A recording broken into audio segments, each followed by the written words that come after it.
Big pass லைவ்ல big பாஸே கடுப்பாயிட்டார், காண்டாயிட்டாரு மக்களே. ஏன்னா அந்த மாதிரி ஒரு கேம் விளையாண்டுருக்கானுங்க இந்த டம்மி பீஸ் கண்டஸ்டன்ஸ். இது வரைக்கும் பிக் பாஸ் வரலாற்றுல டால் டாஸ்க்கான ஒரு மரியாதை இருந்துச்சு. அந்த டாஸ்க்னாவே அப்படியே ஒரு ஃபயரா இருக்கும். எல்லா ஆடியன்ஸும் போயிட்டு என்ன பண்ண போறான்னு அவ்வளவு விறுவிறுப்பா பாக்குறவங்க அந்த டாஸ்க். ஆனா இந்த டாஸ்கை இவ்வளவு கேவலமா விளையாடுற கண்டஸ்டன்ஸ் இது வரைக்கும் நான் பார்த்ததே கிடையாது. அதனால பிக் பாஸே மன உளைச்சலுக்கு போயிருவார் போல இருக்கு. அந்த நிலைமையில தான் விளையாடிட்டு இருக்காரு. வந்து கழுவி கழுவி ஊத்தி கேமை புரிய வச்சுட்டு போயிருக்காரு ரெண்டாவது வாட்டி. அதுக்கேற்ற மாதிரி கண்டஸ்டன்ஸ் விளையாட சொன்னா உட்காந்துக்கிட்டு இப்படியே உட்காந்து வேடிக்கை பார்த்துட்டு இருக்கானுங்க மொத்த பேரும். அப்படி என்ன ஆச்சு அப்படின்றதையும் பார்க்கலாம். அடுத்து அன்சீன் ப்ரோமோ ஒன்று ரிலீஸ் ஆயிருக்கு. கலையரசனோட இந்த வாரம் டார்கெட் ஃபுல்லாவே சபரியா தான் இருக்குது அப்படின்றது நம்மளால பார்க்க முடியுது. என்ன அப்படின்றதையும் பார்த்துடலாம். வணக்கம் மக்களே, நேஷனல் உச்சிலிருந்து உங்கள் மணிவண்ணன். சேனலுக்கு புதுசா இருந்தீங்கன்னா சப்ஸ்கிரைப் பண்ணிருங்க.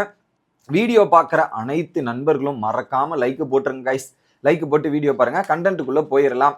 ஃபர்ஸ்ட் அன்சீன் ப்ரோமோவை பத்தி டிஸ்கஸ் பண்றோம்.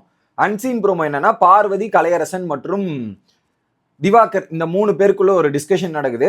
அப்ப கேக்குறாங்க, ஆமா அந்த டீம்ல என்ன பேசியிருக்காங்க கலையரசன், ஏன்னா கலையரசன் அந்த டீம்ல இருக்கல, என்ன பேசிக்கிறாங்க சொல்லுங்க அப்படின்னு கேட்கும்போது, ஆமா நீங்க மட்டும் தான் டார்கெட் பார்வதி, வேற யாரு டார்கெட் அப்படின்ற மாதிரி கலையரசன் சொல்றாரு. பாத்தியானே, நான் மட்டும் தான் டார்கெட்டா, பாத்தீங்களா பாத்தீங்களா அப்படின்ற மாதிரி பேசுறாங்க.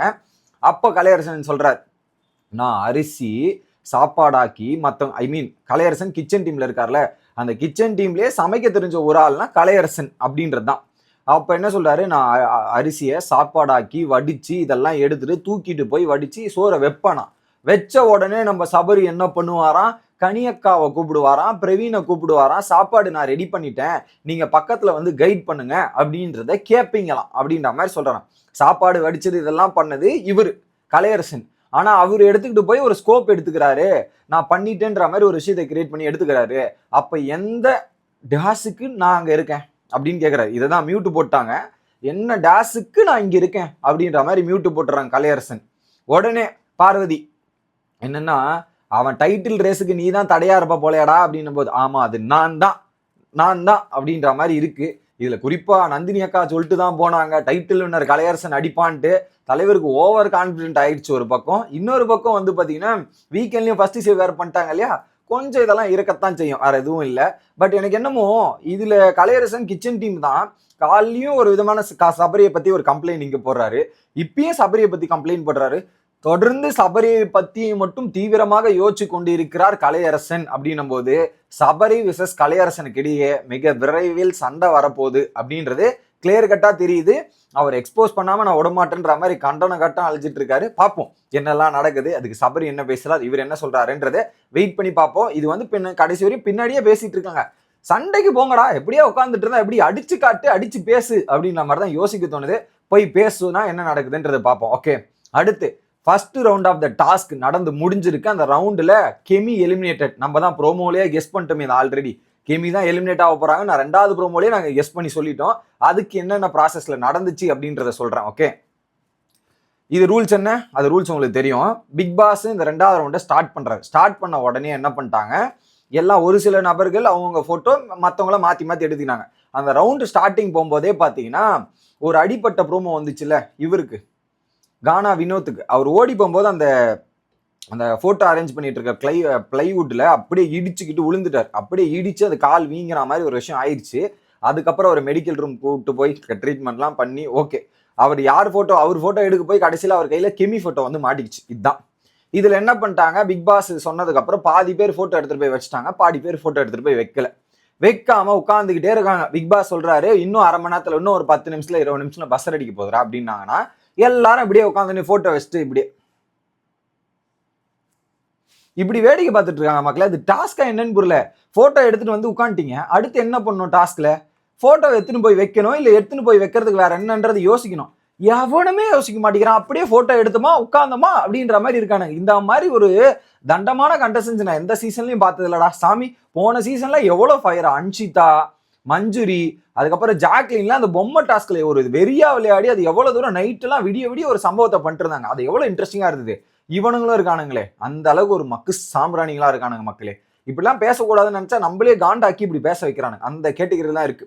அப்புறம் பிக் பாஸ் வந்து சொல்றாரு, இப்படியே நின்றுட்டு இருந்தீங்கன்னா என்னத்த பண்றீங்க நீங்க, இது ஒரு டாஸ்கா, பாக்குற மக்களுக்கு எப்படி விறுவிறுப்பா இருக்கும், டாஸ்க் எப்படி விளையாடணும்னு தெரியுமா தெரியாதா உங்களுக்கு, யோசிச்சு விளையாடுங்க, சிந்திச்சு செயல்படுங்க, இன்ட்ரெஸ்டிங் ஆக்குங்க, பாக்குற மக்களும் இதுவோன்ற மாதிரி கழுவி ஊத்துறாரு பிக் பாஸ். எல்லாத்துக்கும் ஒரு சிம்பிள் டாஸ்க், அதை வந்து கூட பண்ண முடியாதுன்ற மாதிரி இருந்தா இவங்களாம் என்னத்த சொல்றது? பிக் பாஸ் வரலாற்றே அந்த பொம்மை டாஸ்க்கான மரியாதை உங்களால கேட்டு போச்சுடா.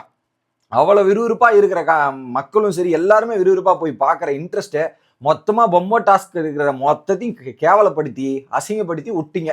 நல்லா இருப்பீங்களா அப்படின்ற மாதிரி தான் தோணுது. என்னத்த சொல்றது? அப்ப என்ன பண்றாங்க, அதுக்கப்புறம் டீலிங்கை ஸ்டார்ட் பண்றாங்க. ஓகே, ஒரு பக்கம் சூப்பர் டீலக்ஸ் வீட்டார்ல இருந்து 3 பொம்மையை ஹோல்டு பண்ணிட்டாங்க. இந்த பக்கம் ஒரு 3 பொம்மையை டீல் பண்ணி ஹோல்டு பண்ணி வச்சுட்டு இருக்காங்க. இதுல மேல பார்வதி அக்கா பார்வதியை டார்கெட் பண்றாங்க, பார்வதியை டார்கெட் பண்றாங்கன்னு பேசிட்டு இருக்காங்க. ஆனா பார்வதியும் டார்கெட் முதலே டிஸ்கஸ் பண்ணது அந்த குரூப்ல கனி கேங்ல பார்வதி தான் முதல்ல காலி பண்ணோன்றது டிஸ்கஸ் பண்ணதுல அதுல மாற்றுக்கிறதே இல்லை. இந்த பக்கத்துல இருந்து இவங்களும் பிளான் பண்ணாங்க கெமியை தூக்கணும். ஸோ அதுல வந்து டார்கெட்னு சொல்ல முடியாது. ஸோ இந்த சைடுமே கெமியை தூக்கணும்னு பிளான் பண்ணாங்க, அந்த சைடுமே பார்வதி அட்டாக் பண்ணணும்ன்றது. ஆனா பார்வதி அவங்க டார்கெட்ல இருக்காங்கன்றது உண்மை. இந்த கேம்ல மட்டும் இல்ல, ஓவராலா பார்வதி டார்கெட் தான். இந்த கேம்ல பிளான் பண்ணாங்க, அதுக்கேற்ற மாதிரி டீலிங் போடுறாங்க. ஃபர்ஸ்ட் டீலிங் போட்ட உடனே என்ன பண்ணிட்டாங்க, ஒரு பக்கம் இவங்க அப்சராது வைக்கிறாங்க, திவாகர் அப்சரா திவாகர் அப்படின்றத டீல் பேசி 2 பேரும் அப்படி மாத்தி வச்சாச்சு. அடுத்து 4 பேர் இருக்காங்க. அப்ப சபரி சொல்றாரு, வேணா நீங்க கெமீது வச்சிருங்க, நாங்க 3 பேர்து கூட உள்ள கெமீது வச்சீங்கன்னா நாங்க 3 பேருக்கு ஆப்ஷன் கொடுக்குறோம், எதோ ஒன்று சூஸ் பண்ணிங்கன்ற மாதிரி சொல்றாங்க.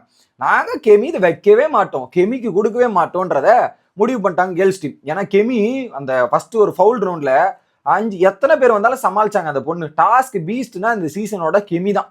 அந்த அளவுக்கு ஒரு பர்ஃபார்மன்ஸ் வேற மாதிரி ஒரு சம்பவத்தை அந்த டாஸ்க்ல பண்ணிடுச்சு. அந்த பொண்ணை ஆடவே விடக்கூடாதுன்றது இவங்க பிளான் பண்ணி இவங்க ஸ்ட்ராட்டஜி போட்டாங்க. ஒரு பக்கம் அவங்க கெமி வேணும்ன்றாங்க, யாரு கனியிலேருந்து எல்லாம் கெமி வேணும்ன்றாங்க. கெமியை மட்டும் நாங்கள் உள்ள அனுப்பவே மாட்டோம், கொடுக்கவே மாட்டோம்ன்ற மாதிரி ஆயிடுச்சு. அதுக்கப்புறம் டீலிங் என்ன பண்ணாங்க, இந்த சைட்ல இருந்து நாங்க கனியை கொடுக்குறோம், அதுக்கு வினோத் அண்ணன் வைங்கன்ற மாதிரி டீல் பேசுறாங்க. டீல் பேசுறோன்னா ஓகே, வினோத்து கனி ஓகே தான், டீல் டீல் டீல் அப்படின்ற மாதிரி பேசி முடிச்சுட்டு அடுத்ததா பாத்தீங்கன்னா வினோத்து கனி உள்ள வச்சாச்சு. அடுத்து பார்வதியும் இவங்களும் வந்துட்டாங்க. பார்வதியோட போட்டோ இருக்கு, கெமியோட போட்டோ இருக்கு, வியானா மற்றும் அரோரா, சாரி மொத்தம் 8 கண்டஸ்டன்ஸ் இருந்தது. அதுல என்ன பண்ணிட்டாங்கன்னா வியானாவும் அரோராவும் பேசி டீலை மாத்தியாச்சு. ஃபைனலா கெமி மற்றும் பார்வதி இவங்களோட ரைவல்ரி போன வாரம் ஸ்டார்ட் ஆச்சு.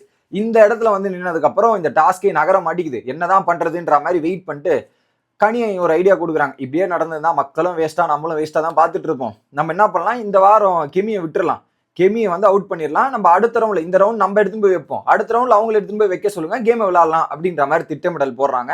அதை எடுத்துட்டு போய் ஆப்போசிட் டீம் கிட்டயுமே சொல்றாங்க. அதை சொன்னதுக்கு அப்புறம் என்ன பண்ணிட்டாங்க, டீல் முடிஞ்சிச்சு, கெமி இதை எடுத்துட்டு கெமி அவுட்டு, ஒரு பக்கம் சபரி எடுத்துட்டு போய் பார்வதியை வச்சிட்டாங்க. முதல் ரவுண்ட்ல கெமி அவுட் ஆயிட்டாங்க. இந்த டாஸ்கை எவ்வளவு விறுவிறுப்பா எவ்வளவு சுவாரஸ்யமா விளையாடணுன்றது கூட தெரிலங்க. ஒண்ணு புடிச்சுக்கிட்டு உட்காந்துருங்க, மொத்தமா ஏதாவது வாக்குவாதம் இதை பேசி இதெல்லாம் நடத்தணும். அந்த மாதிரி ஒரு இன்ட்ரெஸ்டிங் கிரியேட் பண்ற ஒரு செக்மெண்ட்டுமே கிரியேட் பண்ண மாட்டாங்க, இன்ட்ரெஸ்டிங்காகவும் பல விஷயங்கள் பண்ண மாட்டாங்கன்ற மாதிரி தான் நமக்கு தோணுது. உங்களோட கருத்து என்ன அப்படின்றத கமெண்ட் செக்ஷன்ல சொல்லுங்க. இந்த அளவுக்கு இந்த டாஸ்கை கேவலப்படுத்துற கண்டஸ்டன்ஸ் என்னத்த சொல்றது மக்களே அப்படின்ற மாதிரி தான் இருக்கு. Bye guys.